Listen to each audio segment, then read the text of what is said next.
I was awarded the Silver Star, which is the nation's third highest award for gallantry in action.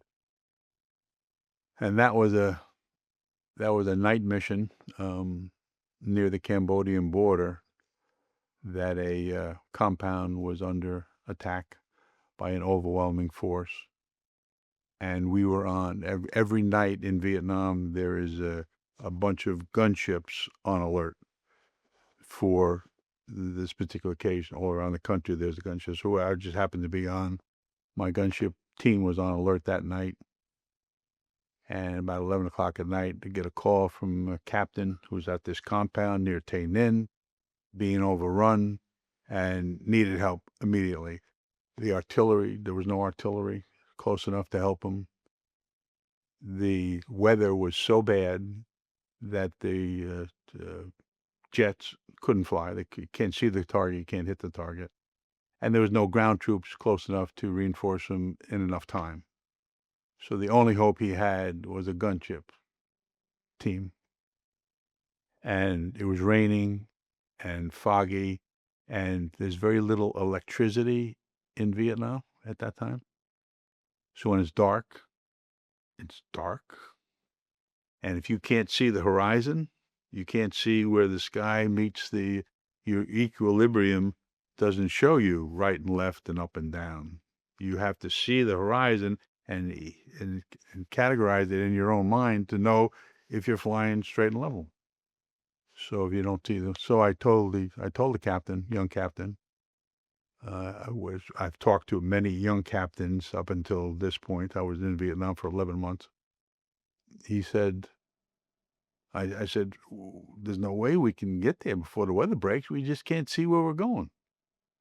So his voice broke on the radio. He said, we won't be here when the weather breaks. He said, okay, Americans in trouble. That's all we need to do.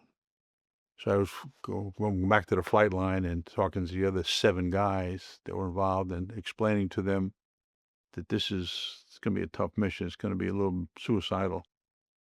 So they were half listening to me while they were picking up their gear and getting ready to fly. They knew Americans were in trouble. Normally we could have flown as a direct flight and got there in 25 minutes, but we couldn't fly over the jungle because we couldn't see it. We had to follow the roads. So instead of flying 100 knots like we normally would, I could only fly 40 knots because the rain was coming in so hard on the windshield, and the windshield wipers do not work on a helicopter. The flying clears the windshield.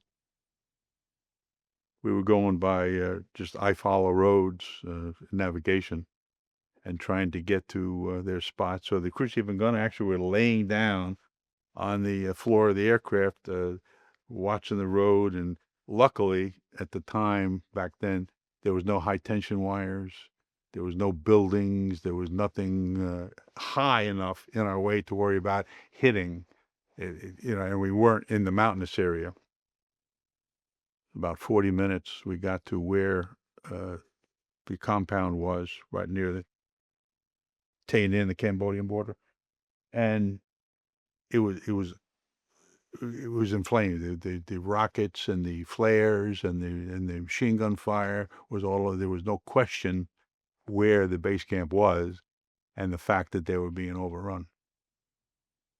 So I called the captain immediately on the radio. I said, "Okay, we're on your location. Where should we start?" And we filled up as much ammunition as we could, and we took a little bit less fuel to make sure that we could, when we got there, do the job. So he said, "We're totally surrounded." He said, "But my north side looks like it's going to break. So that's where I want you to concentrate on your fire."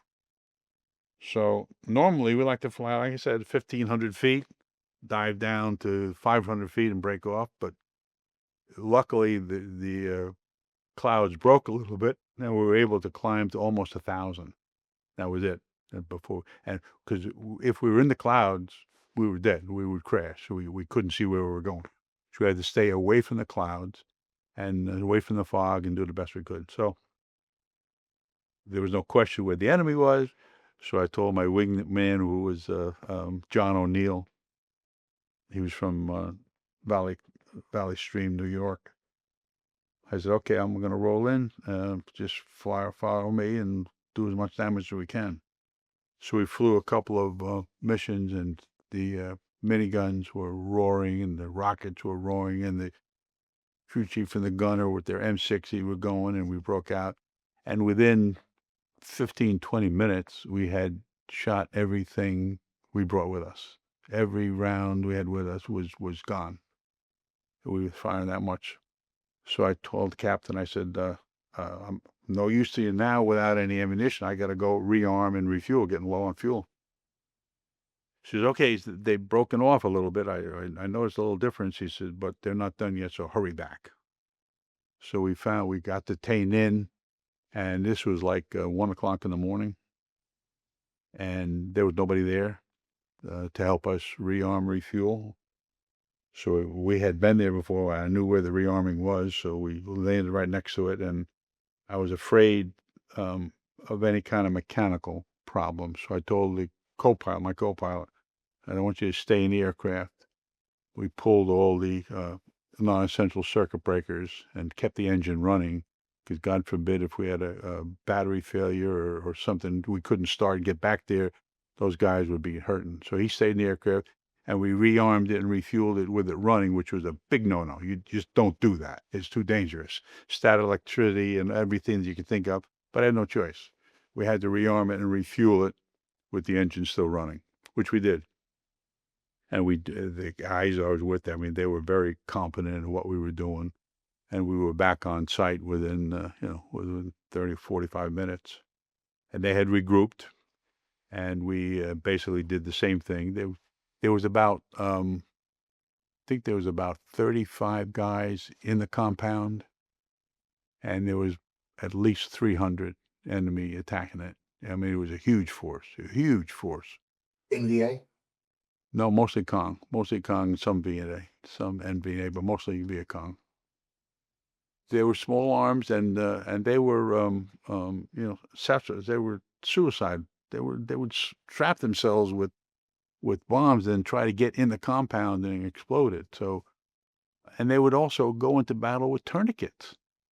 They had tourniquets on their arms, so if they get shot, they wouldn't bleed to death. They could still fight. They were such an enemy. They were very fortified. So the second time we went on there, we did the same thing. We flew, we did a lot of damage. We did a lot of damage. There were bodies all over the place, all over the place.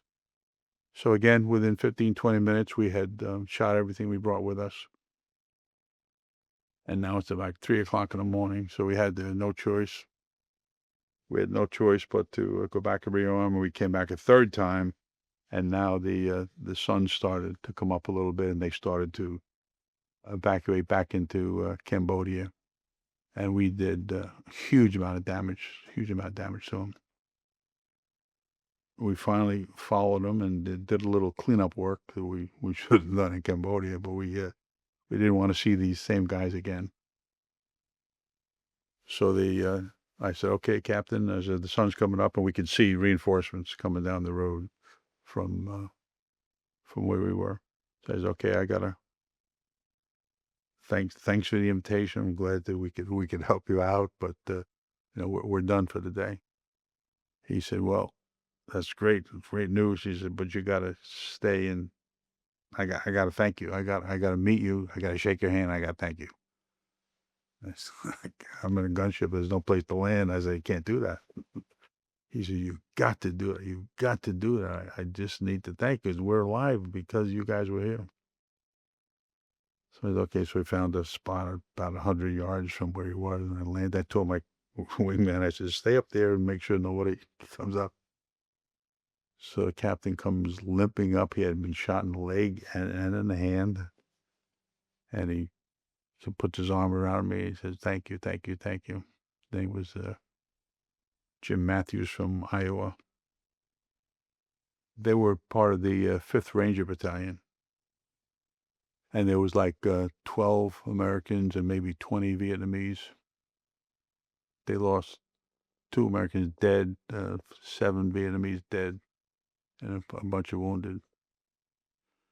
So he was pretty happy. He broke down to tears. Young guy. He was a captain, but he was a young captain. This was probably his first major battle, and he lived through it. But we were very happy that there was a bunch of grandchildren, children running around because we were there and helped that particular situation that night. He immediately called his superiors and wanted me to be decorated for that. So they did.